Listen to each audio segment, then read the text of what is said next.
Pagi hari ini pasalnya yang ke-22 dari kitab Ayub. Kita akan lihat bersama pada ayat yang pertama sampai ayatnya yang ketiga, Bapak Ibu Saudara. Ayat 1 sampai ayatnya yang ketiga. Sama-sama kita baca ayat-ayat ini. 1, 2, 3. Maka Elifas orang teman menjawab, apakah manusia berguna bagi Allah? Tidak, orang yang berakal budi hanya berguna bagi dirinya sendiri. Apakah ada manfaatnya bagi yang maha kuasa kalau engkau benar? Apakah keuntungannya kalau engkau hidup saleh? Di Tuhan, saudara. Saudara, kita melihat dalam pasalnya yang ke-22, sebetulnya ini adalah sebuah penghakiman, saudara, ya, penghakiman yang Elifas sampaikan kepada Ayub. Ya, kata-kata yang seperti itu, ya, menjudge, menghakimi Ayub, saudara. Sesungguhnya seperti itu. Tetapi saya membawa saudara kepada sebuah pernyataan daripada Elifas yang menurut saya perlu untuk kita renungkan bersama. Ya, karena pada ayat yang pertama sampai ayat yang ketiga sudah dikatakan begini. Ayat yang kedua, ya, ayat yang kedua dan ayat yang ketiga. Apakah manusia berguna bagi Allah? Tidak. Orang yang berakal budi hanya berguna bagi dirinya sendiri. Apakah ada manfaatnya bagi yang maha kuasa kalau engkau benar, atau keuntungannya kalau engkau hidup saleh? Pertanyaan ini perlu kita renungkan, saudara, ya. Sampai pada kalimat ini, saudara, kalau saudara merenungkan bersama, maka apa yang dikatakan oleh Elifas ini benar. Bahwa kalau kita berhikmat, kalau kita benar, itu sebetulnya keuntungannya buat kita. Ya. Sampai di sini kalau saudara merenungkan bersama, ya saudara, saya tertarik dengan apa yang disampaikan oleh Elifas. Sampai di sini, sampai di mana kehidupan kita benar, kehidupan kita saleh, saudara, maka sebetulnya itu bukan keuntungan bagi Tuhan, itu keuntungan bagi saya dan saudara. Hidup benarnya kita, hidup salehnya kita, saudara, hidup jujurnya kita, itu sebetulnya sampai di titik ini, saudara, ya. Itu sebetulnya bukan keuntungan buat sorga, enggak. Tapi sampai di sini itu adalah sebuah keuntungan buat saya dan saudara. Ya, saudara. Tetapi kemudian kalau saudara masuk dalam bagian yang selanjutnya, ya saudaraku, ya, berguna atau tidaknya kita, karena dikatakan oleh Elifas, apakah itu berguna bagi Allah? Ya. Sampai pada titik di mana kehidupan kita cuma sampai pada hidup saleh, sampai pada hidup benar, sebetulnya itu hanya berguna bagi saya dan saudara. Itu adalah keuntungan bagi saya dan saudara. Tapi kemudian, saudaraku, berguna atau tidak selanjutnya hidup kita bagi Allah, ya, kemudian pertanyaannya adalah sebuah alat berguna atau tidak, ya, ketika alat itu bisa dipakai atau tidak. Ya. Alat itu berguna buat saya ketika apa? Ketika alat itu bisa dipakai sama saya atau tidak bisa dipakai. Alat itu berguna bagi saudara ketika alat itu bisa dipakai atau tidak bisa dipakai, mau dipakai atau tidak mau dipakai. Saya harap saudara bisa ngerti, ya saudara. Ya. Sekali lagi, saudara, hidup benar kita nggak ada keuntungannya bagi sorga, belum ada. Tetapi kemudian berguna, mendatangkan keuntungan bagi sorga, bagi Tuhan, ketika saya, saudara, mau dipakai. Sama-sama bilang sama saya, mau dipakai, saudara. Ya. Ketika kita mau dipakai, nah itu beda. Itu tahap yang selanjutnya. Sampai pada hidup kita benar, saleh, melakukan firman, itu belum apa ya? Belum masuk pada kategori kita menguntungkan Tuhan. Belum. Saya nggak ngerti, saudara, ya, apa namanya cara pandang saudara dalam hal yang satu ini. Tapi saya melihatnya seperti itu. Nanti kita coba lebih dalam, ya, saudara. Nanti supaya kita bisa lebih ngerti lagi. Karena ada orang-orang yang hidup saleh tapi nggak mau dipakai sama Tuhan. Itu loh, saudara. Ada orang-orang yang hidup benar tapi ketika Tuhan mau pakai, karena Nanti kalau kita bicara Tuhan mau pakai, nanti kita masuk pada tahap yang selanjutnya.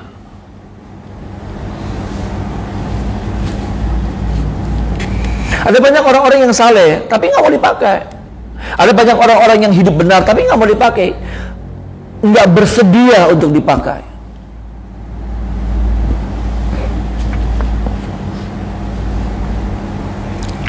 Sekali lagi, karena ketika alat itu mau dipakai, maka dia harus masuk dalam tahap yang selanjutnya. Bukan hanya sampai pada keinginan. Ya Tuhan, saya mau dipakai Tuhan. Nggak cuma sampai di situ. Nggak cukup sampai pada hati yang menyerah gitu. Ya Tuhan, saya persilakan Tuhan memakai hidup saya. Nggak cukup sampai di situ.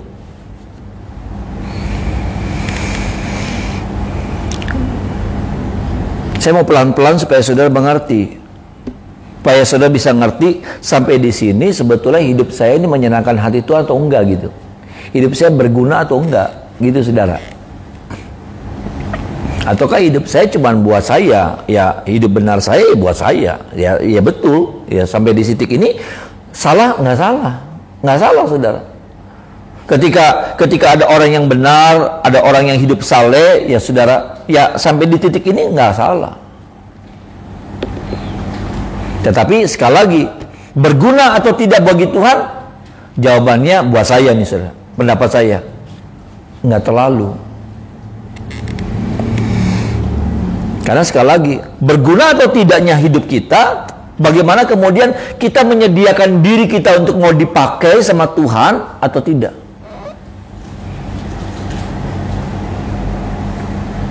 Ini mic nih saudara, berguna, saya perlu mic ini, tapi kalau mic ini kan benda mati, nggak ada pilihan dia. Tapi kalau hidup kita kan punya pilihan. Amin. Kita ini punya pilihan. Kalau ini, dia nggak punya pilihan. Dia tidak punya kehendak. Masalahnya hidup kita bukan benda mati. Hidup kita ini punya pilihan. Karena kita ini benda hidup. Itulah sebabnya ada banyak orang-orang yang kemudian tidak memilih untuk mau dipakai sama Tuhan.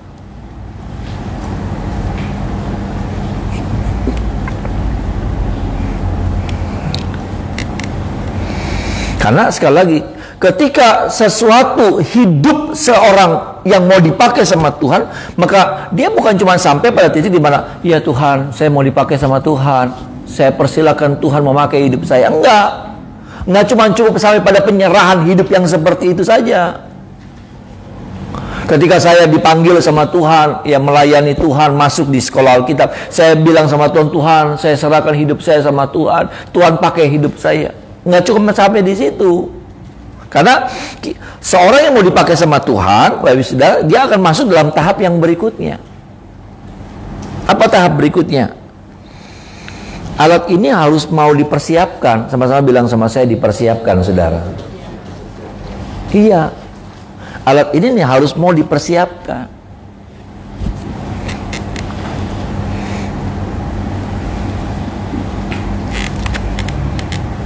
Kayak ini nih saudara, ruangan ini mau dipakai dengan semua peralatannya. Tahukah saudara bahwa dalam hal yang kecil sekalipun alat ini harus dipersiapkan. Lampu mesti dinyalain dulu, AC mesti dinyalain dulu. Handi datang sama saya ambil mic, mesti dinyalain dulu, mesti dicek dulu, disesuaikan volumenya. Itu dipersiapkan dalam hal yang sepele. Tetapi saudara, kalau saudara melihat nih saudara, kalau saudara melihat tukang potong ikan, ya saudara, tukang potong ikan, maka dia mesti mempersiapkan dulu apa yang dia pakai pisaunya, apa yang dia harus lakukan sama pisau ini. Dia harus persiapkan dulu pisau ini supaya pisau ini jadi alatnya dia yang efektif. Dia harus asah dulu sampai pada ukuran di mana dia pastikan bahwa pisau ini akan cukup untuk seharian dia pakai. Enggak cuma pisau dan ya udah pisau pakai. Enggak. Tapi pisau ini harus masuk dalam proses persiapan dulu. Nah, ini yang nggak gampang nih. Berapa banyak kehidupan Kristen, berapa banyak orang yang mau dipakai Tuhan, mau dipakai, tapi tidak mau masuk dalam tahap yang selanjutnya. Apa itu? Dipersiapkan. Nah, kata ini, bagian ini, fase ini fase yang nggak gampang.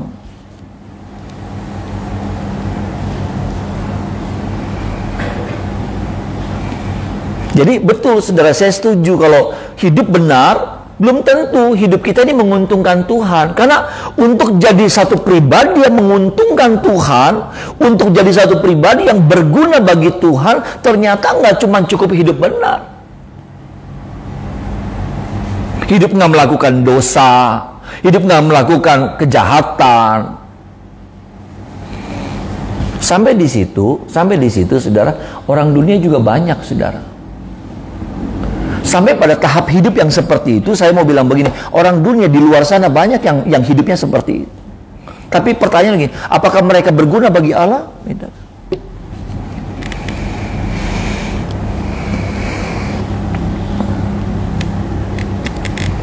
Sekali lagi, firman ini mau mengingatkan, menyadarkan kita sampai di mana nih posisi kita. Apakah kita cuma sampai pada puas pada bagian di mana kita udah, hidup saya udah nggak, Tuhan saya nggak ngelakuin dosa ya Tuhan. Tuhan saya nggak ngelakuin dosa, saya nggak ngelakuin apa. Makanya saya pernah sampaikan, saudara, kalau saudara masuk pada pelajaran MCB, ya, menjadi ciptaan baru, maka saudara itu perubahan, saudara, perubahan itu dilambangkan seperti kupu-kupu di buku MCB itu. Apa itu? Dari ulat, hidup yang dosa, hidup yang penuh dengan kejahatan, hidup yang penuh dengan apa namanya, mencelakakan, merugikan. Saudara, ya, ulat bulu, ya, itu hidupnya merugikan, hidupnya merusak. Di mana ada dia pasti ada yang menderita, pasti ada yang dirugikan. Tapi kemudian dia masuk dalam sebuah proses. Nah ini nih, dan dia harus masuk dalam proses, dan dia harus sanggup, harus mampu melewati proses. Nah masalahnya ada banyak orang yang berhenti di proses. Karena ulat ini, saudara, dia akan masuk jadi kepompong. Dia mati. Tapi sampai di situ, selesai ke tahap ini? Enggak. Ketika dia berhenti melakukan kejahatan, ketika dia berhenti melakukan dosa, hidup yang tidak benar, apakah itu berhenti? Enggak. Kalau sampai ulat ini cuma berhentinya sampai pada proses di kepompong, maka itu proses yang gagal di tengah jalan.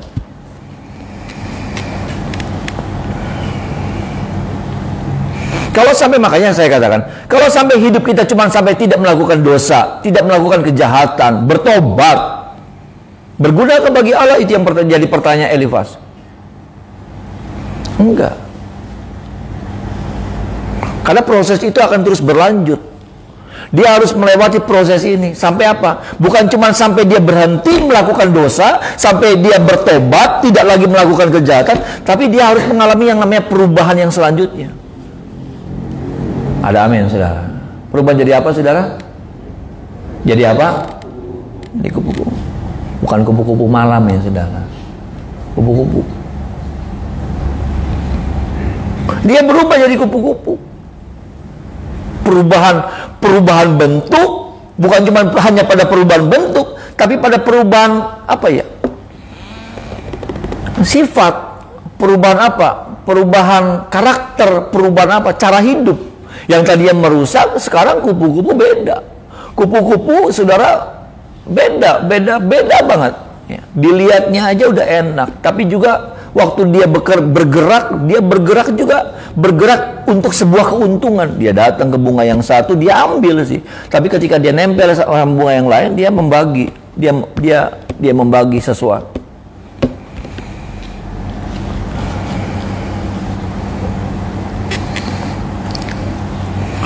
Elifas tanya, adakah orang benar itu berguna? Dia berguna bagi hidupnya sendiri. Dia belum berguna bagi Allah. Sampai pada titik ininya benar nih, ya. Tapi kemudian kan dia kan sebetulnya sedang menghakimi Ayub. Nah ini yang salah. Sampai di sini saudara paham ya, saudara ya. Bahwa ketika seseorang kemudian mau menyerahkan hidupnya bagi Tuhan, mengizinkan Tuhan memakai hidupnya jadi alatnya Tuhan. Jadi masuk pada tahap yang kedua ini. Mau nggak sudah dipakai sama Tuhan? Karena ketika seseorang mau dipakai sama Tuhan, maka dia harus masuk dalam proses ini dulu. Nah, ini yang tidak gampang yang saya katakan. Banyak orang yang gagal, banyak orang yang kecewa. Karena di sini, saudara, ini di sini bicara tentang proses, dan di sini juga bicara tentang apa ya?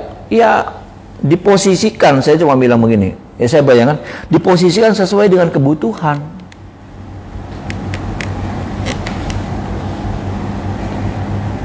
Diposisikan nih saudara sesuai dengan kebutuhan si pemakai. Sebuah alat itu nggak bisa sekehendak hatinya. Saya pengennya begini, nggak bisa. Nah, disinilah bicara tentang apa ya? Di sini bicara tentang pelajaran tentang penundukan diri mungkin.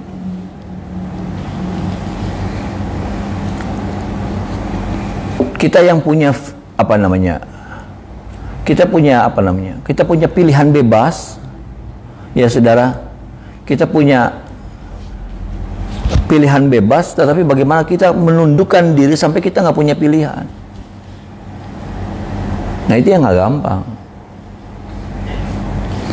Saya coba kasih ini tab saya ini bisa dibeginiin posisinya, bisa dibeginiin posisinya, bisa dibeginiin. Tapi saya lebih memilih saya begini. Ngerti ya saudara? Maksud saya, dimana ini dipakai sesuai dengan kebutuhannya saya sebagai pemakai. Nah, berapa banyak nih saudara, ketika Tuhan mau pakai sesuai dengan kebutuhan maunya Tuhan, kita nggak mau.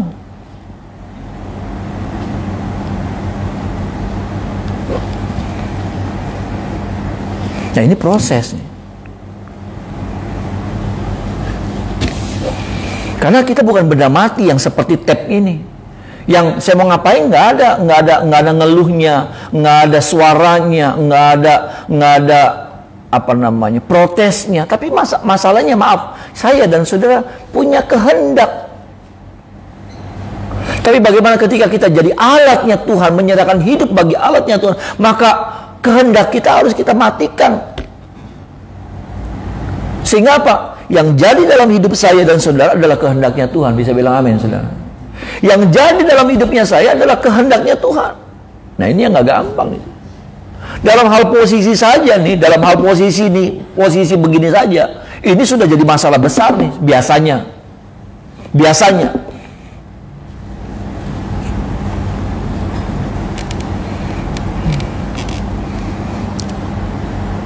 Bagaimana kemudian kita bicara tentang bagaimana kita kemudian bicara tentang hidup kita menguntungkan, berguna bagi Allah, ketika hal-hal yang sepele saja, masalah posisi begini saja, kita sudah banyak berontak sama Tuhan. Kita maunya begini, Tuhan. Saya maunya begini dong, Tuhan. Supaya kelihatan dong. Kalau kayak gini kan hidup saya nggak kelihatan. Dipakai tapi saya nggak kelihatan. Orang nggak kenal saya.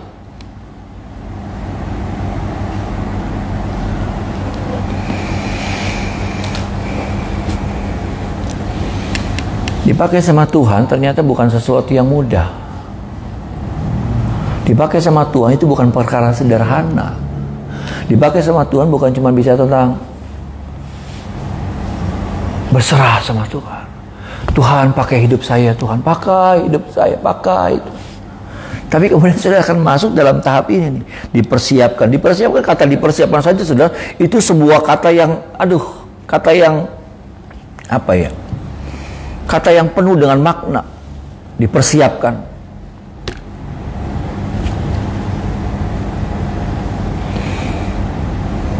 Seperti tadi saya gambarkan pisau. Pisau itu sudah dibersihin, diasah.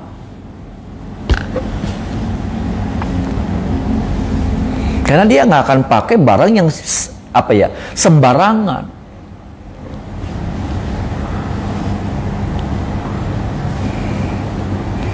Ingat loh, saudara, Tuhan kita itu yang memakai hidup kita itu adalah maestro. Ada amin, saudara?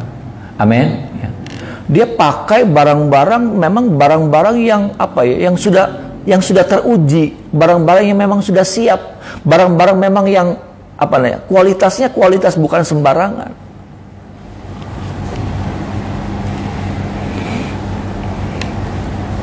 Tapi pada prinsipnya sebetulnya gini, saya cuma bingung. Tuhan, ketika Tuhan gini, ketika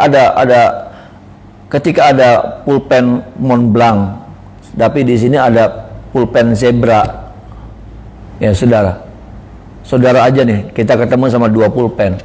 Ini pulpen Mont Blanc, ya, yang ada emas-emasnya, ada berliannya.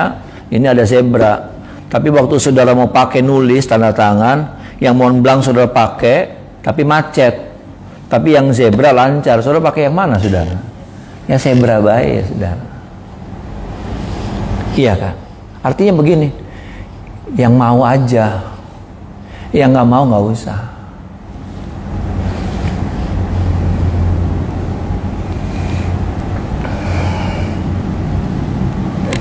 Sampai di sini, setelah kita ikut Tuhan, dengan cara berpikir kita yang seringkali kita pikir, hidup saya sudah menyenangkan hati Tuhan. Tapi kita diingatkan lagi, seberapa besar bergunanya kita bagi Tuhan.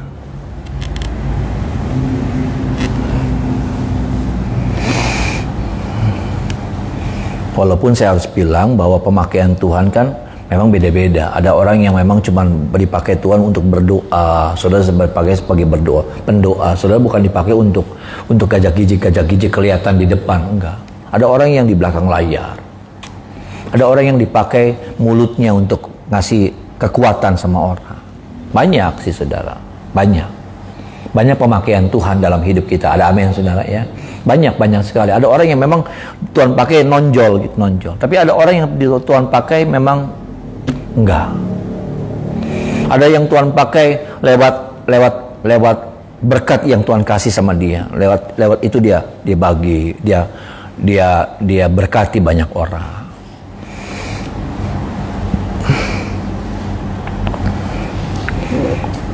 Saudara harus ngerti bahwa pemakaian Tuhan itu luas, ya. Pemakaian Tuhan itu luas. Pemakaian Tuhan itu bukan cuma bicara tentang mimbar yang di sini. Tapi pemakaian Tuhan itu luas. Tapi pertanyaannya, adakah hidup kita ini berguna bagi Allah? Adakah hidup kita ini sampai hari ini Tuhan bisa pakai kita? Ataukah hidup kita buat kebaikan kita buat kita sendiri? Ibadah kita ya buat kita, buat nguatin diri kita, buat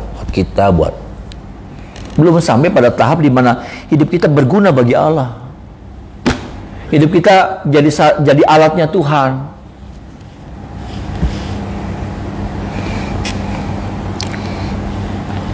Dan saudara, saya cuma bilang begini, bahwa untuk dipakai sama Tuhan, untuk jadi alatnya Tuhan, sebetulnya itu bukan pilihan. Kalau menurut saya, ya saudara, itu bukan pilihan. Karena dalam perjanjian baru kemudian dikatakan bahwa kita adalah imamat-imamat yang rajani, bangsa yang kudus, umat pilihan Allah. Bisa bilang amin, saudara. Artinya begini, setiap orang yang percaya sama Tuhan, maka kita masuk dalam grup member ini nih, saudara. Setiap orang yang percaya sama Tuhan, orang yang mengambil Yesus sebagai Tuhan dan Juru Selamat, maka setiap kita langsung dimasukkan dalam member spesial ini. Jadi apa? Imamat-imamat yang rajani, bangsa yang kudus, umat kepunyaan Allah sendiri. Imamat-imamat rajani. Zaman dulu, saudara, nggak sembarangan. Zaman dulu hanya orang-orang Lewi dan keturunan Lewi, saudaraku, keturunan Imam Harun, ya, seperti itu, yang boleh melayani. Yang lain nggak boleh melayani, nggak boleh sembarangan. Tetapi dalam perjanjian baru, firman Tuhan mengajarkan kepada kita bahwa setiap orang yang terima Yesus, maka dia dimasukkan dalam grup member ini, saudara. Menjadi imamat-imamat yang raja. Artinya begini, setiap orang artinya punya kewajiban untuk hidupnya berguna bagi Allah. Ada amin, saudaraku. Punya kewajiban, pun diharuskan. Jadi yang tadi saya katakan, orang percaya bukan dikasih dua pilihan, mau berguna bagi Allah atau tidak. Enggak ada. Cuma satu pilihan.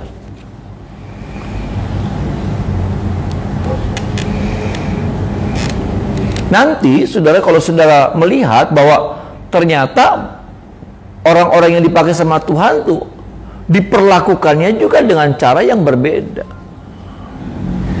Coba kita lihat Maleakhi pasal 3 ayat yang ke-17, saudara. Maleakhi pasal 3 ayat yang ke-17.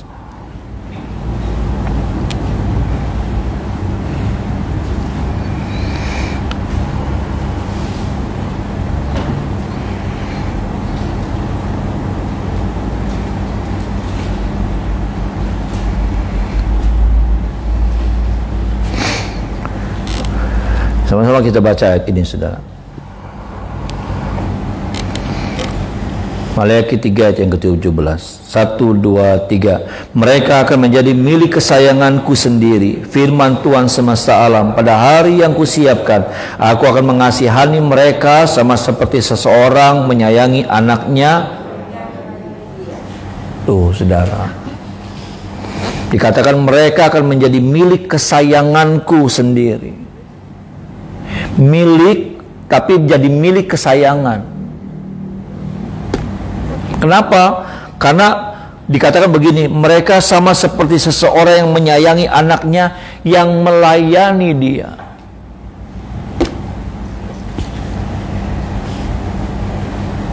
Ada sebuah kesamaan nih, milik kesayangan. Tapi siapakah milik kesayangan itu? Orang-orang yang melayani anak-anak, yang melayani bapaknya dengan pelayanan yang terbaik.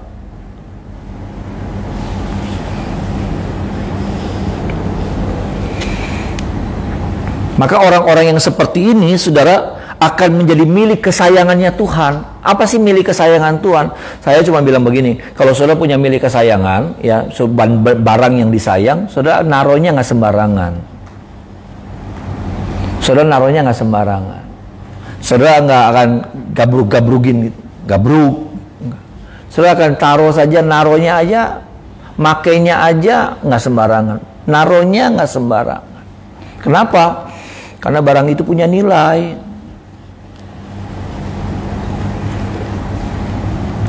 Dia akan dijaga. Yang lain sih enggak. Yang lain sih enggak. Tapi yang ini dirawat. Nah, maukah hidup kita diperlakukan seperti itu sama Tuhan? Amin, saudara. Bagaimana hidup kita ini dijaga jadi milik kesayangannya Tuhan?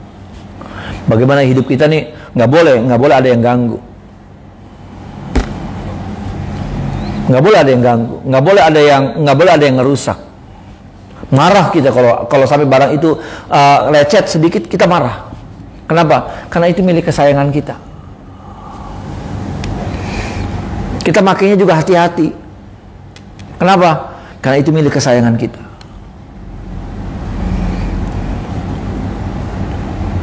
Biarlah hidup kita ini di mata Tuhan, di hati Tuhan, jadi milik kesayangannya Tuhan. Ada amin, saudara. Sehingga nggak boleh ada orang yang sentuh, saudara. Nggak boleh ada orang yang ganggu, saudara. Tuhan nggak akan biarkan, Tuhan nggak akan pernah rela ada orang yang bikin lecet hidup saudara.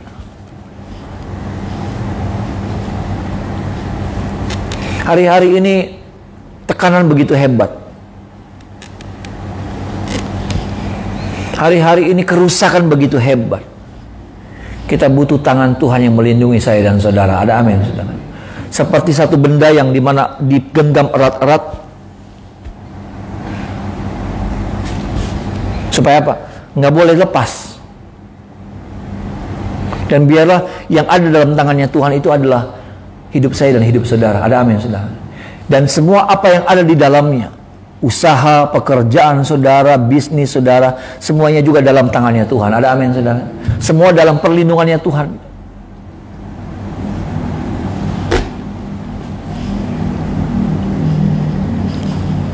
Nggak boleh lepas.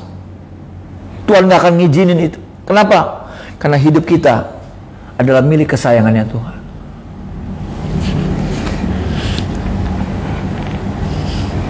Sampai di sini kadang-kala kita berpikir begini, melayani anggo apa? Melayani jadi alat Tuhan anggo apa? Enggak, Saudara.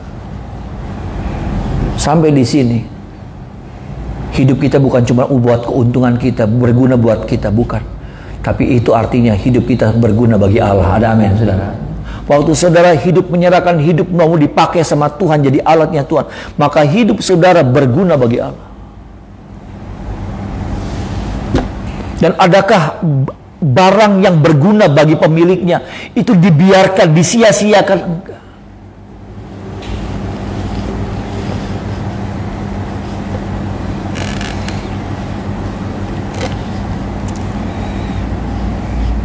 Dia akan dirawat, dia akan dijaga, dia akan dapat perlindungan. Tuhan tolong kita, ya, supaya seperti itulah hidup kita di mata Tuhan. Sehingga hidup kita bukan cuma berpikir buat tentang diri kita, keuntungan buat kita, usah. Tapi bagaimana hidup kita berguna bagi Allah. Yang tadi saya katakan, berguna bagi Allah bukan cuma tentang bagaimana hidup kita menyerahkan hidup kita sama Tuhan, tapi hidup kita juga mau masuk dalam proses. Banyak hal yang kita harus alami proses ini. Supaya apa? Alat ini jadi alat yang berguna. Waktu saya mau pakai alat ini, saudara, bisa sih dipakai. Ya, sudah bisa dipakai. Kalaupun nggak dibersihin, nggak dilap, bisa dipakai. Tapi nggak enak. Saya mesti bersihin supaya kelihatan bagus gitu. Saya mesti cas dulu. Supaya apa?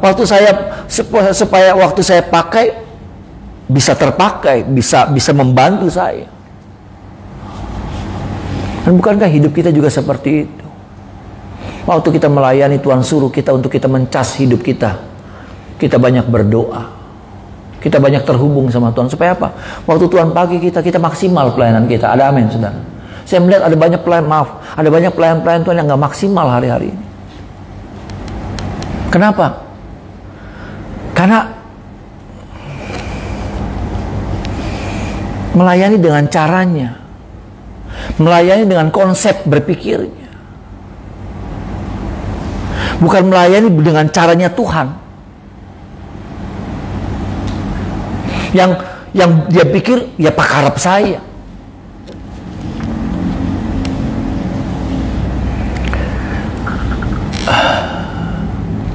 Saya melihat pelayanan sudah bergeser begitu jauh.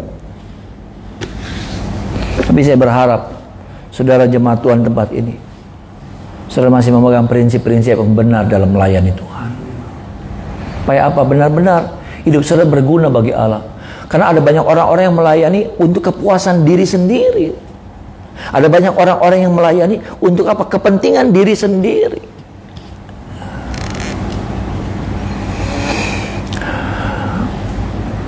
Nanti terlalu menyakitkan kalau itu dibeberkan, nggak, jadi nanti bikin nggak enak hati. Tapi saya cuma mau sampaikan, saudara, bahwa melayani Tuhan itu pasti diberkati sama Tuhan. Ada amin, saudara. Tapi jangan cari berkatnya waktu saudara melayani Tuhan. Saya belajar untuk bisa mendisiplinkan diri saya, hidup saya, untuk waktu saya melayani, saya nggak boleh pelayanannya berdasarkan nih duit.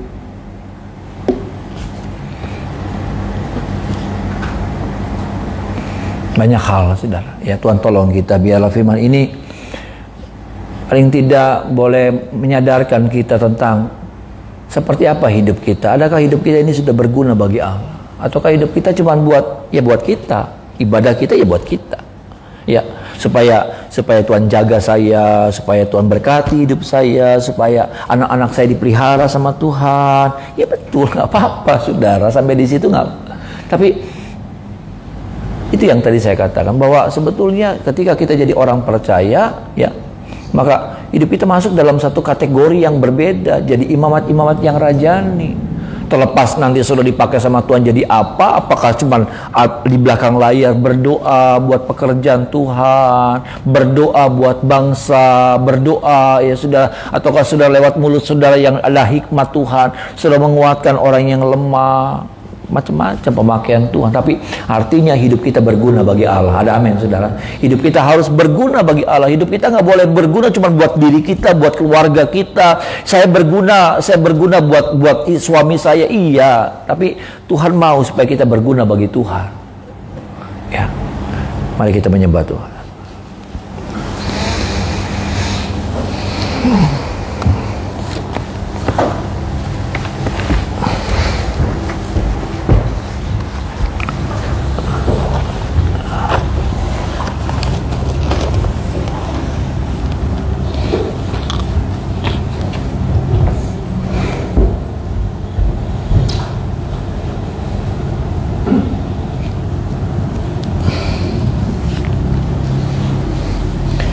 Belas 16, saudara.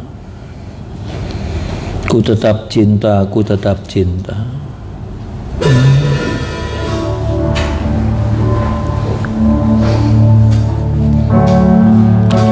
Ku tetap cinta.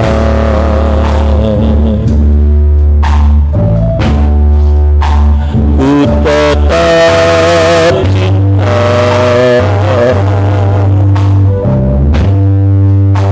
Walau badai datang menerpa, ku tetap cinta.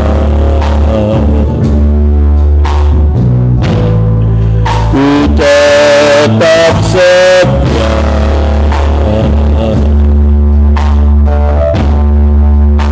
Ku tetap setia. Walau topan datang menerpa, ku tetap setia. Terlalu banyak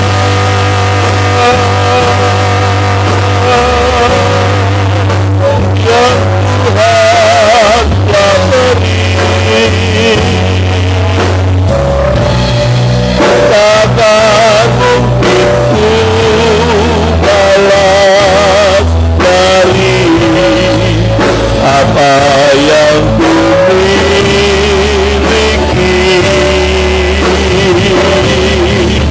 Ku persembahkan seluruh hidupku,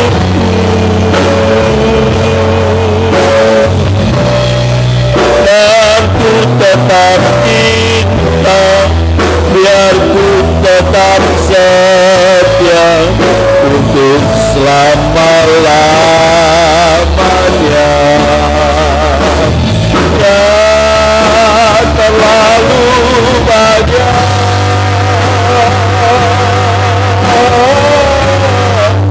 yang Tuhan telah beri,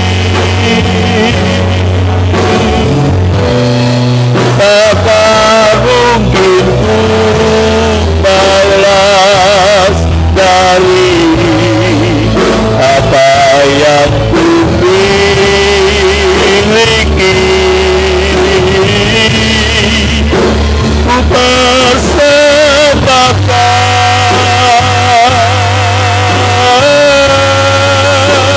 seluruh hidupku,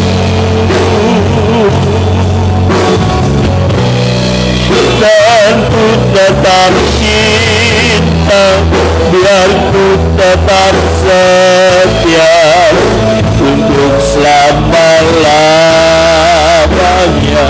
Dan ku tetap cinta, dan ku tetap cinta, biar ku tetap setia untuk selama-lamanya. Dan ku tetap cinta, biar ku tetap setia untuk selama-lamanya.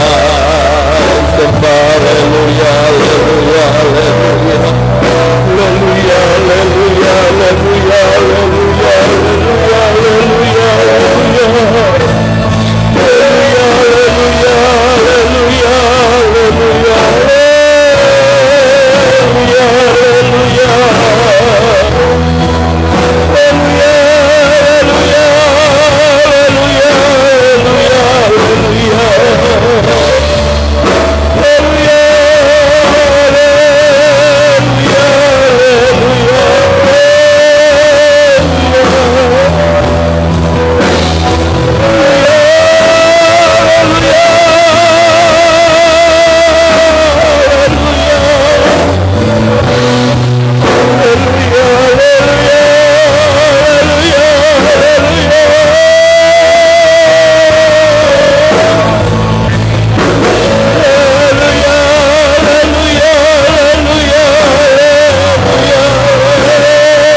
takkan mungkin ku balas dari apa yang ku miliki. Ku persembahkan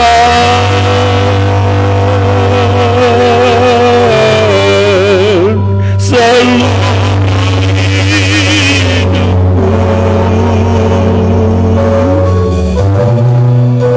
biar ku tetap cinta, biar ku tetap setia untuk selama-lamanya.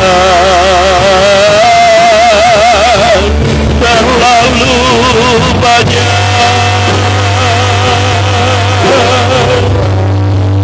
yang Tuhan telah beri, takkan mungkin ku balas dari apa yang ku miliki.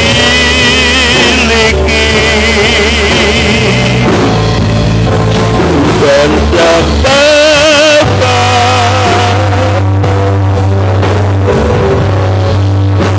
seluruh hidupku dan ku tetap cinta, biar ku tetap setia untuk selama-lamanya. Dan ku tetap cinta, biar ku tetap setia untuk selama-lamanya. Haleluya. Dan ku tetap cinta, biar ku tetap setia untuk selama-lamanya. Ya orang-orang, haleluya, haleluya, haleluya, haleluya, haleluya, haleluya,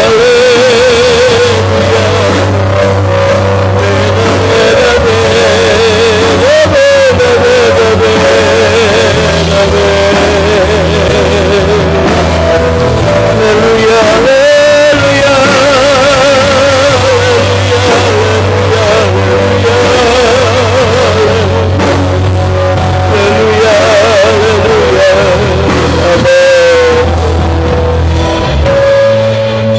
menyampaikan firman pagi ini.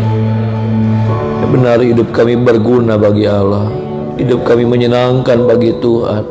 Hidup kami jadi alat-alatnya Tuhan yang Tuhan boleh pakai untuk kemuliaan Tuhan. Hari ini ada berkat Tuhan terbaik limpah untuk kami nikmati. Anak-anak kami diberkati, mereka sekolah, berkuliah, masih balita, berdagang, bekerja, berumah tangga, yang belum berumah tangga diberkati pagi hari dengan darah Yesus. Rumah tangga kami, istri, suami, anak-anak kami, pekerjaan, kesehatan, tubuh, jiwa kami, seluruh kepemilikan kami diberkati pagi hari dengan darah Yesus. Bangsa negara kami Indonesia diberkati, kota kami Cirebon diberkati.